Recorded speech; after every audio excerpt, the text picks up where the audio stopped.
میں سب سے اہم ترین واقعہ تو حضرت عائشہ رضی اللہ تعالی عنہ کا ہے، جس کو واقعہ افک کہا جاتا ہے۔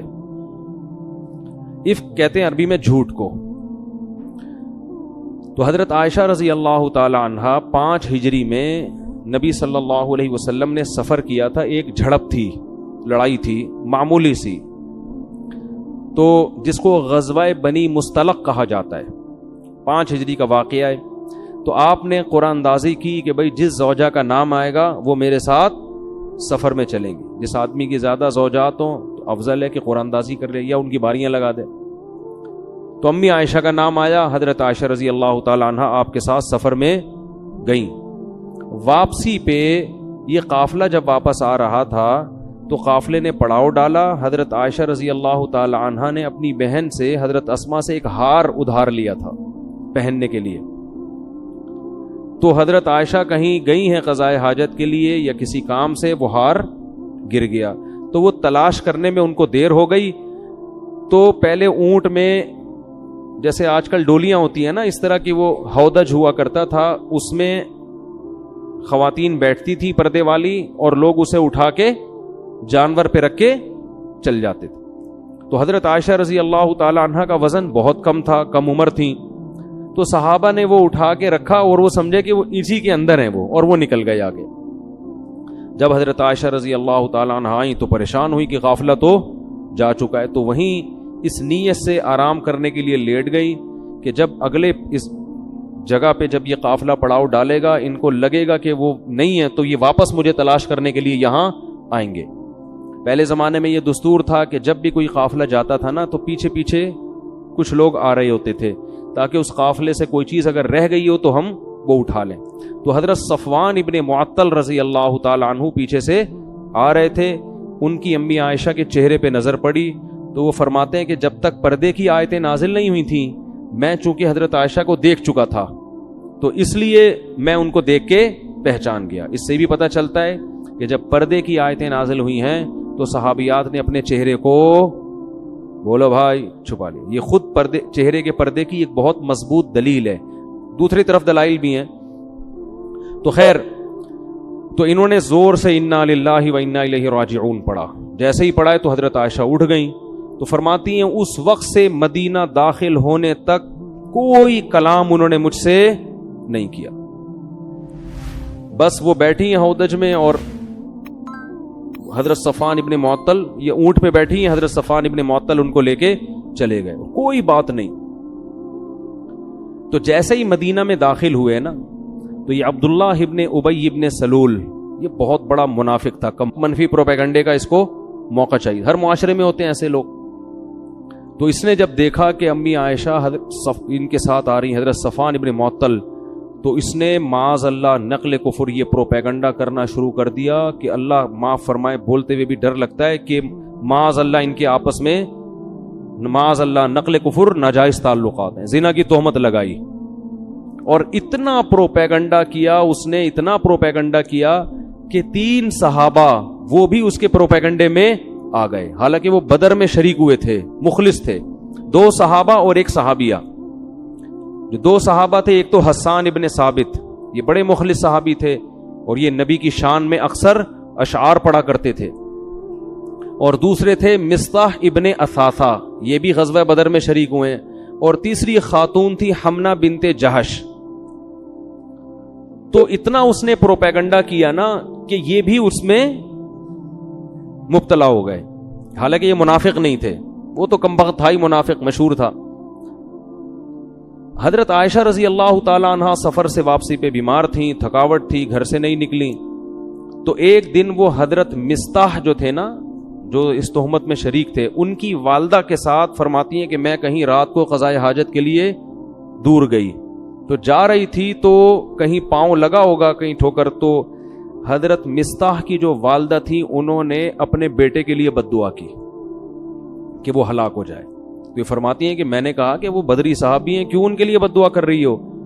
تو انہوں نے کہا کہ تمہیں پتہ نہیں ہے تمہارے بارے میں کیا مشہور کر دیا ہے۔ امی عائشہ کو اس وقت تک پتہ نہیں تھا، تو جب انہوں کو بتایا تو حضرت عائشہ رضی اللہ تعالی عنہ بہت زیادہ روئیں اور بیمار ہو گئیں گھر کے اندر، اور نبی صلی اللہ علیہ وسلم کو بھی اطلاع ملی کہ مدینہ میں اس قسم کی خبریں مشہور ہو گئی. تو آپ صلی اللہ علیہ وسلم بھی بہت زیادہ غمزدہ.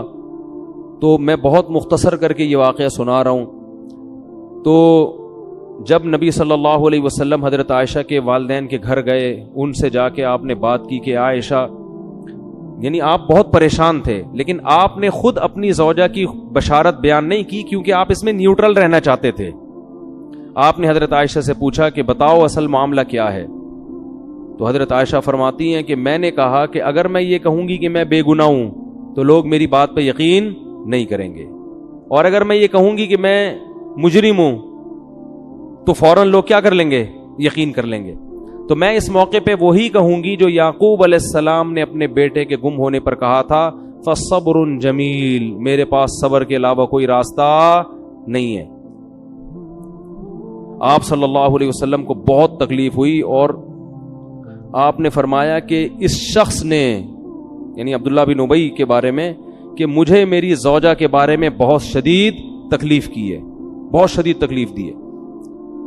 تو حضرت عائشہ فرماتی ہیں کہ مجھے یقین تھا کہ اللہ نبی کو میری براءت بیان کرے گا. اچھا, اس میں پھر یہ تفتیش جب شروع کی گئی ہے تو سب سے پہلے سوکنوں سے پوچھا جاتا ہے نا, کیونکہ سوکنے تو سوکن کے بارے میں اکثر منفی سوچ. تو جب امہات المومنین سے پوچھا گیا تو انہوں نے سختی سے انکار کیا. انہوں نے کہا کہ ہم نے عائشہ میں ایسی کوئی چیز نہیں پائی. سوکن ہونے کے باوجود انہوں نے گواہی دی. حضرت عائشہ کی خادمہ سے پوچھا گیا, انہوں نے کہا وہ تو اتنی غافل ہیں, لاؤبالی پن جو ہوتا ہے نا گھر میں, جو یعنی ایک بچپنا جو ہوتا ہے کہ بکری گھر میں گھس کے آٹا کھا کے چلی جاتی اور ان کو پتا نہیں چلتا, ان کو ان چیزوں سے کیا دلچسپی. تو آپ صلی اللہ علیہ وسلم, بہت سارے صحابہ نے, حضرت عمر جب تھے, حضرت عمر سے جب پوچھا گیا یہ کیا معاملہ ہے تو فوراً بول پڑے سبحانک ھذا بہتان عظیم, کہنے لگے سبحان اللہ, یہ تو بہت بڑا بہتان ہے. بہتان کہتے ہیں جو بالکل واضح جھوٹ ہوتا ہے نا, بہت بڑا, یہ تو بہت بڑا جھوٹ ہے, اس میں تفتیش کی کیا ضرورت ہے, یہ ہو ہی نہیں سکتا. تو نبی صلی اللہ علیہ وسلم جب بہت پریشان, مفتی ہم کو شدید سردی میں پسینہ آنا شروع ہو گیا. صحابہ کرام سمجھ گئے کہ آپ پر وحی نازل ہو رہی. صحابہ تو وحی پہ یقین کرتے تھے نا, یہ اللہ کا, کیونکہ ایسی کیفیت ہو جاتی تھی. تو حضرت عائشہ فرماتی ہیں شدید سردی میں نا آپ کے ایسا پانی کی طرح پسینہ نچڑا تھا, ایسی کیفیت ہوتی تھی. تو آپ صلی اللہ علیہ وسلم امی عائشہ کے گھر میں, اور آپ پر وحی آنا شروع, اور پورا رکوع 11 آیتیں نازل ہوئیں. تو جیسے ہی آپ نارمل کنڈیشن میں آئے ہیں, آپ صلی اللہ علیہ وسلم نے حضرت عائشہ کو خوشخبری سنائی کہ اللہ نے تمہاری پاک دامنی کو اللہ نے بیان کر دیا ہے. تو حضرت عائشہ کی والدہ کھڑی ہوئیں, انہوں نے فوراً فرمایا کہ اپنے شوہر کا شکریہ ادا کرو. امی عائشہ نے فرمایا نہیں. صحیح ہے, کیا فرمایا؟ فرمایا یہ پاک دامنی نبی نے بیان نہیں کی ہے, یہ کس نے بیان کی ہے کہ اللہ میری برات کا اعلان ہی جائیں گی. تو اللہ تعالیٰ نے پھر جو عبداللہ بن ابی تھا اس کے لیے دردناک سخت عذاب کی خوشخبری بتائی, اور فرمایا کہ جب اصول یہ ہے کہ جو کسی پہ زنا کی تہمت لگائے گا تو کتنے گواہ لے کر آئے گا؟ 4 گواہ, اور یہاں کسی کے پاس 1 گواہ بھی نہیں ہے. یہ قرآن میں پہلے نازل ہو چکا تھا یہ حکم کہ 4 گواہ ہونے چاہیے. تو اب جو لوگ اس میں شریک تھے ان پہ حد قذف جاری ہوگی, اور ان کو 80 کوڑے لگائے گئے, جن میں 2 صحابی اور 1 صحابیہ اور عبداللہ بن ابی منافق, اس کو بھی 80 کوڑے لگائے گئے. تو حضرت عائشہ کی اللہ نے برات کا اعلان کیا, اور پھر قرآن نے کہا لولا اذ سمعتموہ, صحابہ کو بھی تنبیہ کی کہ ایسا کیوں نہیں ہوا کہ جب تم نے یہ خبر سنی تھی, قلتم ما یکون لنا ان نتکلم بہذا, تم نے یہ کیوں نہیں کہا کہ ہم تو اس پہ کلام بھی نہیں کر سکتے, سبحانک ھذا بہتان عظیم. جو الفاظ حضرت عمر کے تھے نا, تو اللہ نے فرمایا تم سب نے یہ کیوں نہیں کہا. تو یہ بھی حضرت عمر کی فضیلت ہے کہ جو الفاظ انہوں نے کہے تھے وہی آیتیں قرآن بن کے نازل ہوئے. حضرت عمر اس پہ فخر کیا کرتے تھے کہ اللہ نے میرے کلام کو قرآن کا حصہ بنایا کہ تم سب نے وہ الفاظ کیوں نہیں کہے جو کس نے کہے تھے؟ حضرت عمر تو بہت غیرت والے تھے نا، ان میں تو یہ دائیں بائیں حساب کتاب تھا ہی نہیں ٹھیک ہے نا. انہوں نے کہا یہ کیسے ہو سکتا ہے، یہ تو ممکن نہیں ہے. کیونکہ سب جانتے تھے پہلے زمانے، جیسے آج بھی گاؤں میں سب ایک دوسرے کو جانتے ہیں، تو پہلے تو صدیوں سے قبیلے ایک ساتھ رہتے رہتے رہتے. بالکل اس کی مثال ایسے جیسے حضرت مریم کے جب بغیر شوہر کے بچہ ہوا ہے تو بنی اسرائیل نے کیا کہا؟ اے مریم تجھے تو ہم بچپن سے جانتے ہیں، ما کان ابوکی امرأ سوء وما کانت امکی بغیہ، نہ تمہارا باپ برا آدمی اور نہ تمہاری ماں فاحشہ، تم تو پیغمبروں کے خاندان میں پیدا ہو کے تم نے یہ کیسے کر لیا؟ تو جو قریب رہتے ہیں نا وہ ایک دوسرے کو جانتے ہیں. تو حضرت عمر امی عائشہ کو جانتے تھے، ابو بکر کی بیٹی ہیں، تو سبحانک، انہوں نے کہا اس کی تفتیش کی ضرورت نہیں ہے، سبحانک ھذا بہتان عظیم. پھر اللہ نے فرمایا یعظکم اللہ ان تعودوا لمثلہ ابدا، اللہ تمہیں نصیحت کر رہا ہے اس کے بعد ایسی حرکت کبھی نہیں کرنا. اور قرآن نے کہا ان الذین یرمون المحصنات الغافلات المؤمنات، جو لوگ تہمت لگاتے ہیں پاک دامن عورتوں کو، الغافلات جو بھولی بھالی سیدھی سادی ہیں، جن کو ان فحاشیوں کا پتہ نہیں ہے، المؤمنات پھر مومن بھی ہیں، لہم عذاب عظیم ان کے لیے بہت بڑا عذاب ہے. تو اس میں اللہ نے امی عائشہ کو سیدھی سادی بھی کہا، مومن بھی کہا اور پاک دامن بھی کہا کہ بھائی تہمت اگر کوئی لگائے کسی پہلے سے کوئی فاحشہ عورت ہو، کوئی طوائف ہے مشہور ہے دنیا میں، اس کے بارے میں کوئی کہ اس نے زنا کیا ہے، برا تو یہ بھی ہے، جب تک گواہ نہیں آپ نہیں لگا سکتے، لیکن ایک پاک دامن اور نیک عورت پر آپ کیسے تہمت لگا رہے ہیں؟ پھر قرآن نے یہ بھی کہا الخبیثات للخبیثین والخبیثون للخبیثات. اللہ نے اپنے حبیب صلی اللہ علیہ وسلم کے لیے جس خاتون کی سلیکشن کی ہے وہ طیبات میں داخل ہے، وہ خبیثات میں داخل نہیں ہے. کیونکہ یہ تو اللہ کے حکم پہ آپ نے نکاح کیا تھا نا، خواب آیا تھا آپ صلی اللہ علیہ وسلم کو. تو اس میں بھی قرآن نے بتایا، اس لیے علماء کہتے ہیں اس پر پوری امت کا اجماع ہے کہ پیغمبر کی بیوی کافر تو ہو سکتی ہے، فاحشہ زانیہ نہیں ہو سکتی. لوط علیہ السلام کی بیوی کافر تھی، زانیہ نہیں تھی. نوح علیہ السلام کی بیوی کافر تھی، زانیہ نہیں تھی. پیغمبر کی کے نسب میں ایسا نہیں ہوتا. وجہ اس کی یہ ہے کہ کسی کی بیوی کا غیر مسلم ہونا اس مرد کے لیے بے عزتی کا سبب نہیں ہے. وہ آخرت میں اس کو غیر مسلم ہونے کی سزا ملے گی، مگر یہ مرد کے لیے بے عزتی کی بات بولو نا نہیں ہے. لیکن کسی کی بیوی کا زانیہ ہونا اس آدمی کے لیے بولو نا یار بہت ہی بری بات، اس سے وہ اس کا امیج ختم، برباد. اور پھر آگے نسب میں کیا ہے، کیا پتا چلے گا یہ بچے آپ ہی کے ہیں یا کہیں اور سے تو نہیں ڈاؤن لوڈ کروایا انہوں نے؟ کیا پتا چلے گا؟ نسب خراب. حدیث میں آتا ہے ولدت من نکاح لا من صفا، آدم سے لے کے آج تک میرے جتنی ہماری نسل پیدا ہوئی نکاح کے ذریعے ہوئی ہے، اس میں زنا نہیں ہوا. تو پیغمبروں کے لوط علیہ السلام کی جو بیوی تھی وہ زانیہ نہیں تھی، وہ لڑکوں کو، وہ جو ہے نا لوگوں کو فتح بتاتی تھی لڑکوں کے بارے میں، خود زنا نہیں کیا اس نے کبھی. تو پیغمبر کی بیویوں کو اللہ اس برائی سے بچاتے ہیں. اور خود بھی اس سے ہمیں یہ بھی پتا چلتا ہے کہ دیکھو آپ کی جو بیوی ہے نا عمل میں کمزور ہو، یہ چیز قابل برداشت ہے. کردار کی اگر گڑبڑ ہے تو یہ غیرت مند آدمی کے لیے قابل برداشت.